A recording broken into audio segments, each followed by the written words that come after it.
Pasangan calon, paslon, Ratu Dewa Prima Salam, RDPS, siap tempur di Pilkada Palembang 2024 mendatang. Hal ini karena RDPS dikabarkan mendapat dukungan lagi dari partai lainnya yakni PDIP, guna mencukupi persyaratan kursi DPRD.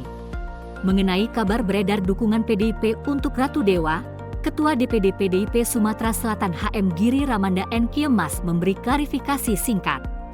Lanjut Giri, ia memohon kepada seluruh masyarakat untuk bersabar menunggu keputusan resmi dari Dewan Pimpinan Pusat PDI Perjuangan mengenai calon yang akan mendapatkan dukungan.